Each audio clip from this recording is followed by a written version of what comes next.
함께 말씀을 보도록 하겠습니다. 저에게는 한 가지 젊을 때의 결심이 하나 있었습니다.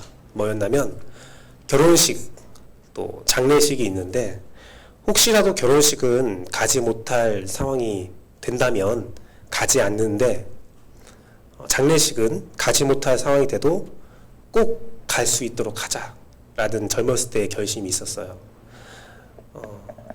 언제 그렇게 결심했냐면 제가 간사를 할 때, 선교단체에서 간사를 할 때 한 청년의 외할머니가 돌아가셨어요. 그때 리더들이 가야 되냐 말아야 되냐로 회의를 하더라고요. 외할머니인데 부모님도 아니고 막 있었어요. 그때 단체에서는 금요일날 예배를 드렸거든요. 근데 금요일날 비고를 듣고 예배가 끝나면 토요일, 주일날 다들 이젠 대학생들이 뿔뿔이 흩어지잖아요. 자기 집으로, 고향으로. 그래서 금요일밖에 시간이 안 되는데 예배가 끝나면 9시, 10시였단 말이에요. 그 지역도 차를 타고 약 30분 정도, 40분 정도 가야 되는 지역이기 때문에 가면 11시, 갔다 오면 새벽 2시. 아이들에게는 부담이 될 수 있는 시간이었습니다. 그때 저는 결심했습니다. 소식이 들려오면 간다, 안 간다를 생각하지 말고 꼭 참여하자. 그래서 그 장례식을 갔었어요. 그때 같이 갔던 리더들이 그때 했던 이야기들을 기억하고 다들 청년이 되고 더 큰 장년이 되어서 결혼하고 나서도 저를 만나면 꼭 하는 말이 있습니다. 목사님은 장례식은 꼭 오시는 목사님이죠. 저도 그때부터 장례식은 들려온 소식이 있으면 꼭 참여하고 있습니다. 라고 말을 합니다. 근데 그 장례식 중에서 저에게 매우 인상 깊었던 장례식이 있습니다. 모든 장례식이 인상 깊지만 유독 그 인상 깊었던 장례가 있는데요. 저희 친척에 관한 장례식이었습니다. 그런데 아들을 잃어버린 노모의 장례식이었어요. 굉장히 연세가 있으셨던 부인이시고 그런데 눈길의 교통사고로 인해서 아들이 사망하게 되어서 장례를 치르게 됐던 때였습니다. 그게 왜 인상 깊었냐면 형제들이 모여서 장례를 치르는데 어머니에게 말을 하지 않았어요. 너무 연로하시기 때문에 말을 하면 충격으로 장례 2번 치를 수 있다라는 얘기를 하면서 이렇게 쉬쉬하고 있는데 첫째 날은 그렇게 넘어갔는데 둘째 날이 되자 형제들끼리 회의를 하기 시작했습니다. 형제자매들이 모여서 회의를 했어요. 언젠가는 사망 소식을 알려야 되는데 장례가 다 끝나고 모든 것을 다 치른 다음에 알리면 이것 또한 잘못된 일이 아니냐. 그러면 지금 알려야 되냐 아니면 장지에 가서 알려야 되냐 다 모든 것을 끝난 다음에 그 마지막 장소에 데려와야 되냐 아니면 지금이라도 당장 데려와야 되냐 막 설왕설래하면서 여러 가지 이야기들을 하고 있었어요. 근데 결론적으로는 알리긴 알려야 된다. 장례를 하나도 치르지 못하게 하면 더 서러울 수도 있으시다. 근데 그 다음에 문제는 누가 알리냐. 다들 나는 못 알려. 나는 못해. 라고 했어요. 어떻게 알려오냐. 내가 어떻게 말하고 어떻게 그분을 데려오냐. 끝내는 아들들이 가서 장례라는 말을 하지 않고 같이 어디로 가게요 어머니 하고 모시고 오는 걸로 이렇게 얘기했는데 나중에 그 노모를 붙잡고 제가 기도를 해드렸었는데 말씀하시더라고요. 처음 만났을 때부터 이미 짐작을 했다. 어떤 일이 있었을 거라는 생각이 들었다. 정말 아들이 사망한 거에 대해서는 상상도 못했지만 무슨 일이 있구나 싶었다 라고 말씀하시는데 좋은 소식을 전하는 것은 너무나 기쁘고 즐거운 일이죠. 내가 먼저 전할게.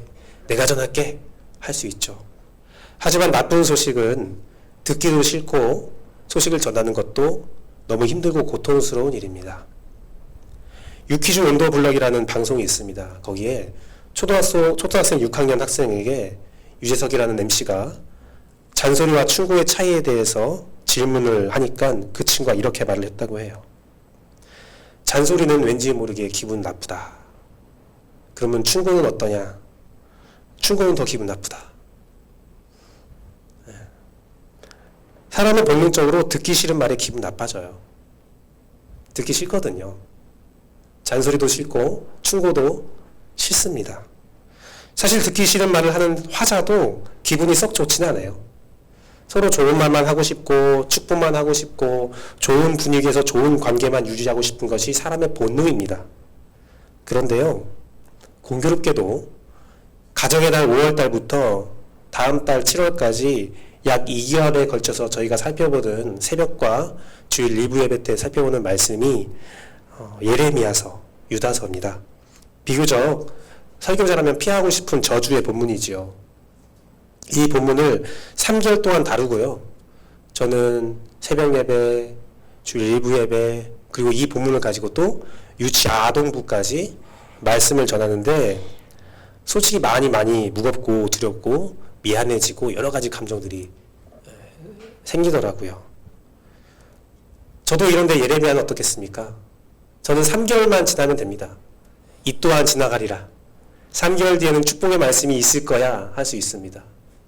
그런데 예레미야는 평생을 그래야 됐어요. 1년을, 2년을, 3년이 그게 아니라 평생을 저주의 말씀, 이스라엘에게 너희들 그러면 멸망한다 라는 말을 전해야 됐습니다. 오늘은 퍼포먼스까지 하래요. 질그릇을 하나 가지고 와서 깨면서 질그릇을 깨면서 너희가 이 질그릇 같이 된다. 쨍그랑 너희는 이렇게 돼. 쨍그랑 너희는 망해. 쨍그랑 이 질그릇을 다시 붙일 사람이 누가 있겠느냐. 너희는 다시 회복될 수 없다. 어떻게 해야 합니까? 이것이 너의 운명이야. 어떻게 해야 됩니까? 그것 또한 어떻게 합니까? 성전에 가서 하래요. 성전에 가서. 당시 종교 정치의 핵심 코어인 성전 앞에서 이 일을 하는 것은 자살행위지요. 성전 모독은 사망에 이를 수 있는 죄악입니다. 성전을 모독하래요. 살아있는 권력 앞에서 그 면전에 대고 너희는 잘못하고 있어. 너희는 멸망할 자식들이야. 그 말을 하래요. 어떻게 해요? 예레미야는요, 그대로 행합니다. 그 결과는 20장에 나오는데요. 20장의 결과는 감옥에 갇힙니다. 수치와 수모를 당합니다.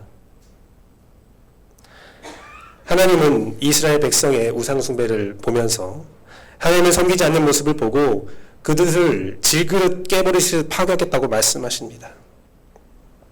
다시는 회복하지 못할 모습으로 파괴하고 죽여버리겠다라는 선언을 예레미야에게 전달하라고 합니다.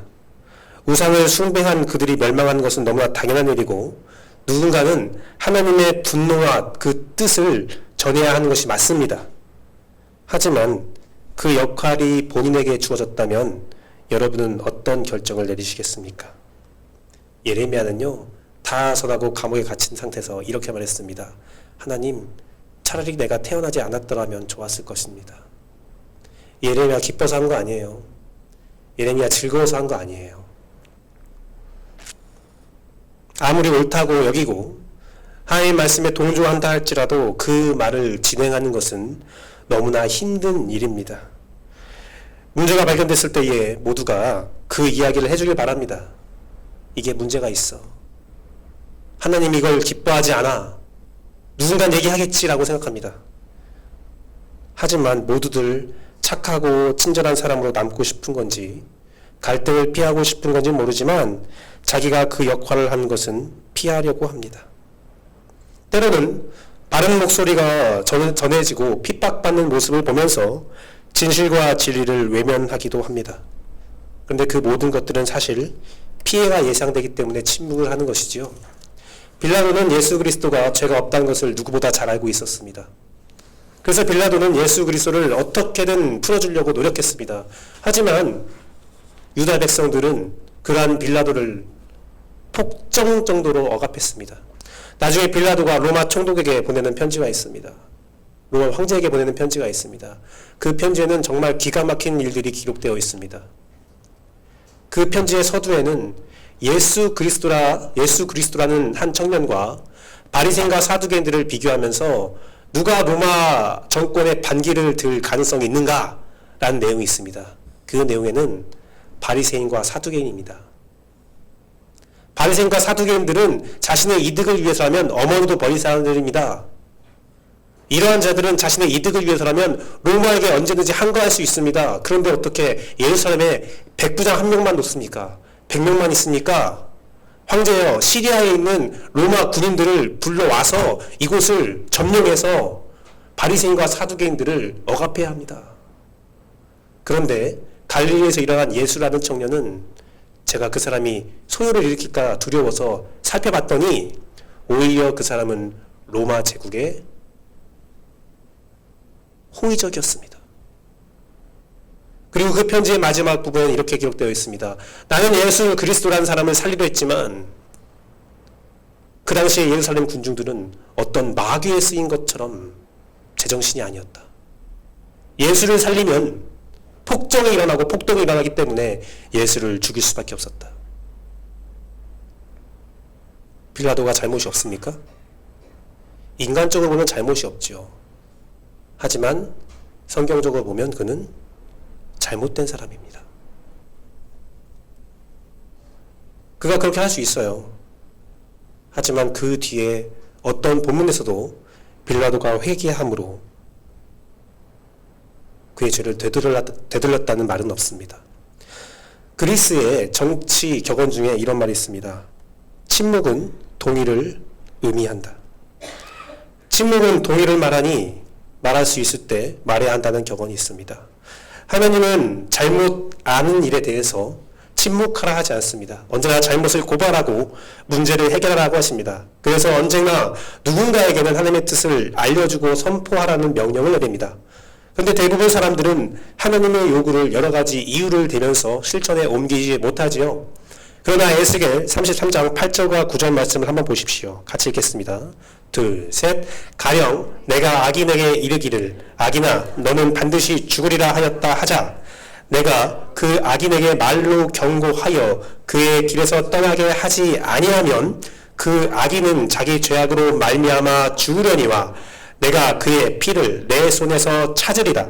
그러나 너는 내게 경고하여 돌이켜 그의 길에서 떠나라고 하되 그가 돌이켜 그의 길에서 떠나지 아니하면 그는 자기 죄악으로 말미암아 죽으려니와 너는 내 생명을 보전하리라. 이 말씀이 무엇입니까? 침묵하는 자는 같은 죄로 다스리겠다. 하지만 말하는 자는 말씀을 전하는 자는 말씀의 전달자는 그 결과가 좋은 모습으로 끝나지 않아도 죄에 대해서는 내가 처벌하고 너에게는 아무런 처벌을 내리지 않겠다. 네 생명을 보존케 하리라. 저는요 목사 안수를 받은 뒤에 이 말씀을 경험하고 나서 기도하고 말씀 보고 또 환상과 꿈을 통해서 어떻게 어렴풋이 알게 된 하나님의 뜻을 계속 고민하고 기도하는 가운데 꼭 전해야겠다. 전하기 힘든 메시지도 있어요. 이 강단에서 또한 개인에게 전하기 힘든 충고가 있습니다. 하지만 나에게 전달된 하나님의 뜻이 있다면, 제가 하나님의 뜻이라 믿고 있다면 기도하고 꼭 전달하자. 그래야 내 생명이 보존되겠구나. 그런 생각을 하면서 살고 있습니다.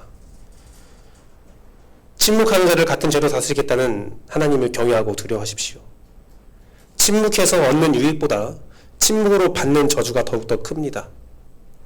하나님께서 우리에게 전달하시라는 메시지는 여러 가지가 있지만 오늘날 대표적인 메시지는 예수 그리스도의 복음을 전파하는 일이지요. 그래서 우리는 때가 어떤지 못 어떤지 예수 그리스도의 복음을 전파하는 일에 힘을 써야 합니다. 하나님의 말씀의 전달자 메신저가 된다는 것은 그것이 바로 나의 생명을 온전케 지키는 유일한 방법임을 여러분이 기억하기를 원합니다. 말씀을 맺도록 하겠습니다. 예레미야가 하나님의 말씀을 듣고 그대로 실천한 것은 하나님께서 자신을 저주해서 죽일까가 두려워서였을까요? 물론 그 이유도 있었을 것입니다. 하지만 하나님을 잘 알고 있는 예레미야에게 이유가 그거 하나라고는 생각하지 않습니다. 저는 예레미야가 하나님을 향한 사랑과 이웃을 향한 사랑의 복합적인 합력하여 일어난 일이라고 생각합니다. 감히 예상하건대 예레미야가 생각할 때 이대로 두면 예루살렘이 진짜 무너질 것을 알고 있었던 터라 어떤 일이라도 내가 해야겠다. 하나님의 뜻대로 무너질 수밖에 없는 사람들이지만 무엇이라도 해야겠다라는 간절한 마음으로 진정 살아가는 마음, 경외하는 예레미야는 하나님의 간곡한 명령을 외면하지 못했을 것입니다.